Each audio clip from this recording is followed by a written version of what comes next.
हाँ तो दोस्तों, इस वीडियो के अंदर हम ड्रोन आचार्य एरियल इनोवेशन के आईपीओ के बारे में बात करेंगे और जानेंगे कि इस आईपीओ के अंदर आपको कितना लिस्टिंग गेन मिल सकता है और आपको इस आईपीओ के अंदर अप्लाई करना चाहिए या नहीं। चलिए शुरू करते हैं। तो देखिए, ये इसका अबाउट कंपनी के बारे में शुरू करने से पहले मैं आपको ये बता देता हूँ कि ये जो कंपनी है इसके अंदर आमिर खान जी और रणबीर कपूर जी ने इन्वेस्ट किया हुआ है और जो आईपीओ की जो फर्स्ट इन्वेस्टमेंट ली जाती है आई थिंक वही भी उन्होंने इन्वेस्ट किया हुआ है। तो यहाँ पे वो दोनों इन्वेस्टर्स हैं, लेकिन हमारा जो टोटल एनालिसिस रहेगा हम माइंड में ये रख के एनालिसिस करने वाले हैं कि यहाँ पे आमिर खान जी और उसके अलावा जो रणबीर कपूर जी है उन्होंने यहाँ पे इन्वेस्ट नहीं किया हुआ है। जो भी डेटा पॉइंट्स हमारे पास में अवेलेबल है उसके बाद में हम कंक्लूजन पे आने वाले हैं। चलिए शुरू करते हैं।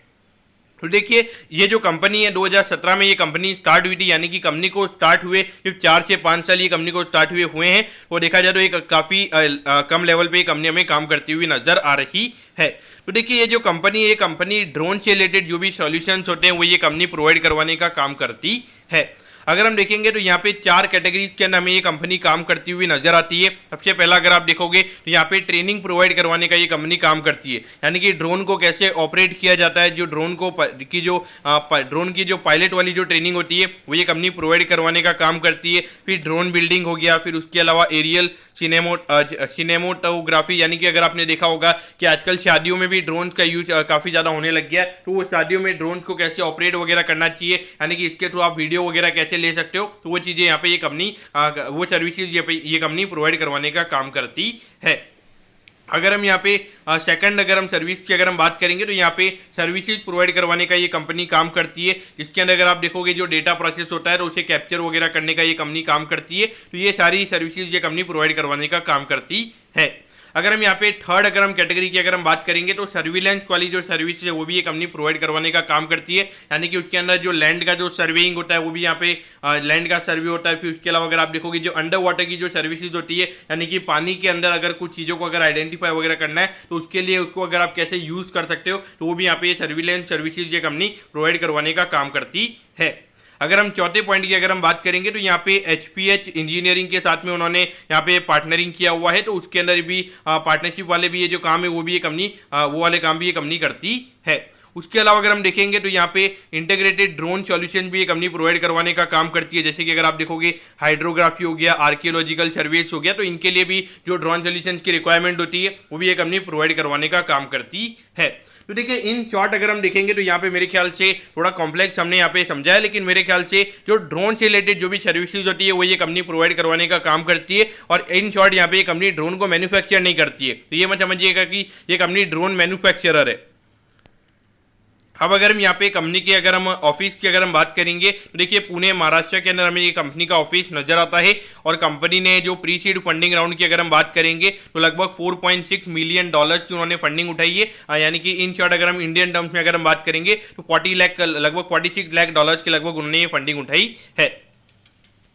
और ये अगर हम ड्रोन स्टार्टअप की अगर हम बात करेंगे तो पूरे ड्रोन स्टार्टअप के अंदर ये सबसे ज़्यादा फंडिंग अगर किसी ने अभी तक उठाई है तो वो इसी कंपनी ने उठाई है। और अगर हम अगर हम बात करेंगे तो लगभग 33 करोड़ का आईपीओ ये कंपनी का आ रहा है। तो कहीं ना कहीं अगर हम देखेंगे लगभग 300-350 करोड़ के लगभग के वैल्यूएशन पे ये कंपनी का आईपीओ में आता हुआ नजर आ रहा है। तो यहाँ पे डेफिनेटली ड्रोन के अंदर काफ़ी एग्रेसिवली कंपनी काम कर रही है, लेकिन ये कंपनी मैन्युफैक्चर नहीं करती है। लेकिन अगर आने वाले टाइम पे अगर ये कंपनी अगर खुद की मैन्युफैक्चरिंग भी अगर करती है तो वहाँ पे डेफिनेटली ये चीज़ें काफ़ी अच्छी यहाँ पे हमें आने वाले टाइम पे देखने को मिल सकती है। अब अगर हम ऑब्जेक्टिव की अगर हम बात करेंगे तो देखिए, लगभग 33 करोड़ का आईपीओ में ये कंपनी का नजर आता है। और लगभग उसमें से 27 करोड़ रुपीज जो यहाँ पे कंपनी यूटिलाइज करने वाली है, तो उसमें कंपनी ड्रोन्स को बाय करने वाली है। और उससे रिलेटेड जो भी अदर एसेसरीज रहेंगे वो यहाँ पे कंपनी उसको बाय करने के लिए 27 करोड़ रुपीज यूज करने वाली है। बाकी के 5-6 करोड़ की अगर हम बात करेंगे तो वहाँ पे जो कंपनी के आईपीओ के एक्सपेंसिस लगने वाले हैं, जो आईपीओ के मार्केटिंग एक्सपेंसिस लगने वाले हैं, तो उसके लिए यहाँ पे ये जनरल कॉर्पोरेट पर्पसेज के लिए कंपनी उसे यूज करने वाली है। लेकिन यहाँ पे कोई भी अपना स्टेक नहीं बेच रहा है, ये काफ़ी अच्छी बात है। यहाँ पे पूरा ग्रोथ के पर्सपेक्टिव से यहाँ पे कंपनी का पैसा यहाँ पे रेज हो रहा है, तो ये भी हमें यहाँ पे काफ़ी अच्छी बात नजर आती है। अब अगर हम यहाँ पे कंपनी के प्रमोटर्स की अगर हम बात करेंगे तो देखिए, प्रतीक श्रीवास्तव यहाँ पे कंपनी के प्रमोटर्स हैं और निकिता श्रीवास्तव, तो ये दोनों अगर हम देखेंगे तो हस्बैंड वाइफ हमें यहाँ पे कंपनी के प्रमोटर्स नजर आते हैं। तो देखिए 2020 के अगर हम देखेंगे तो कंपनी का कोई रेवेन्यू नहीं था। फिर 2021 में अगर हम बात करेंगे तो सिर्फ 1 लाख रुपए का रेवेन्यू कंपनी का था। और अगर हम पिछले साल अगर हम बात करेंगे तो लगभग 3.5 करोड़ के लगभग का रेवेन्यू यहाँ पे कंपनी ने रिपोर्ट किया था। और अगर हम अभी एक क्वार्टर की अगर हम बात करेंगे तो एक क्वार्टर में कंपनी ने 3 करोड़ का रेवेन्यू रिपोर्ट कर लिया है, जो कि इंडिकेशन दे रहा है कि लगभग 14 से 15 करोड़ के लगभग का रेवेन्यू कंपनी का ये पूरे फाइनेंशियल ईयर में हमें होता हुआ नजर आएगा।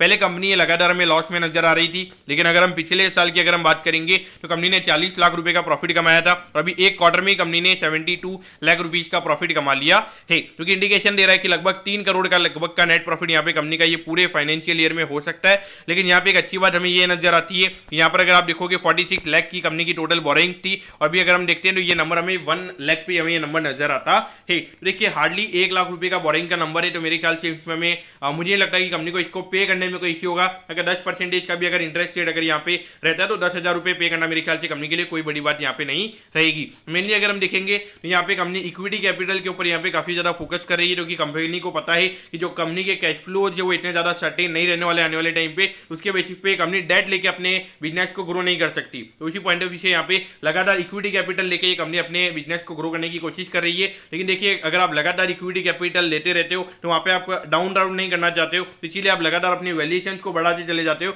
और कहीं ना कहीं अगर हम देखेंगे तो यहाँ पे कंपनी के वैल्यूएशन थोड़े से हमें अनकंफर्टेबल यहाँ पे आईपीओ प्राइस पे नजर आते हैं।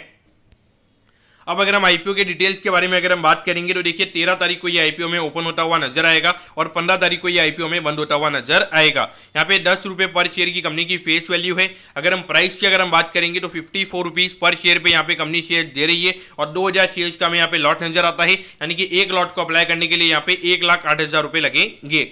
अगर हम इश्यू साइज की अगर हम बात करेंगे तो 33 करोड़ 97 लाख रुपीज का हमें आईपीओ नजर आता है। अगर हम रिटेल कोटा की अगर हम बात करेंगे तो 35% का रिटेल कोटा में नजर आता है, यानी कि लगभग 11 से 12 करोड़ के लगभग का रिटेल कोटा में यहाँ पे कंपनी का नजर आता है। और बीएसई के एसएमई प्लेटफॉर्म पे ये कंपनी हमें लिस्ट होती हुई नजर आएगी।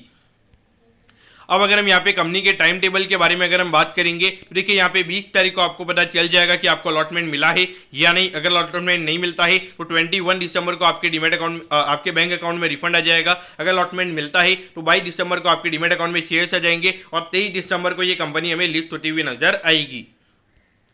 अब अगर हम यहाँ पे लॉट साइज की अगर हम बात करेंगे तो देखिए रिटेल कैटेगरी के अंदर आप सिर्फ एक लॉट की एप्लीकेशन ही लगा सकते हो, जिसके लिए 1,08,000 रुपए लगेंगे। अगर आपको एक लॉट से ज्यादा की एप्लीकेशन अगर आपको लगानी है तो आपको HNI में एप्लीकेशन लगानी पड़ेगी। तो देखिए मेरे ख्याल से अगर देखा जाए तो इसके अंदर शायद वो मिनिमम एप्लीकेशन वाला कोटा रहने वाला है, जिसका मतलब ये है कि यहाँ पे अगर आप 2,16,000 की एप्लीकेशन लगा रहे हो तो 2,16,000 की एप्लीकेशन ही मानी जाएगी। यहाँ पे शायद प्रपोर्शन बेसिस पे नहीं है, यानी कि अगर 100 टाइम्स अगर आईपी सब्सक्राइब होता है अगर आप 100 लॉट की एप्लीकेशन अगर आप लगाते हो तो आपको वहाँ पे कंफर्म एप्लीकेशन मिल जाएगी। तो वैसा यहाँ पे नहीं होने वाला है, यहाँ पर लॉटरी बेसिस पे यहाँ पे सिस्टम होने वाला है। अगर ओवर सब्सक्राइब अगर होता है तो वहाँ पे एक लॉटरी वहाँ पे स्मॉल HNI में मिलने वाला है। तो इसकी वजह से कहीं ना कहीं यहाँ पे थोड़ा इंटरेस्ट हमें मार्केट में कम बनता हुआ नजर आएगा और ये मेरे ख्याल से कंफर्म नहीं है। तो इसके लिए मैं आपको सॉरी भी बोल सकता हूँ, तो ये इसके लिए मुझे बाद में कंफर्म करना पड़ेगा। अगर यहाँ पे मैं गलत होता हूँ तो उसके बाद में मैं नीचे कमेंट सेक्शन के अंदर वो मैं अपडेट कर दूंगा। तो यहाँ पे एट द एंड आपको क्या करना चाहिए, तो देखिए अगर मैं करंटली ग्रे मार्केट प्रीमियम की अगर मैं बात करूंगा तो लगभग 55 से 60% के लगभग का ग्रे मार्केट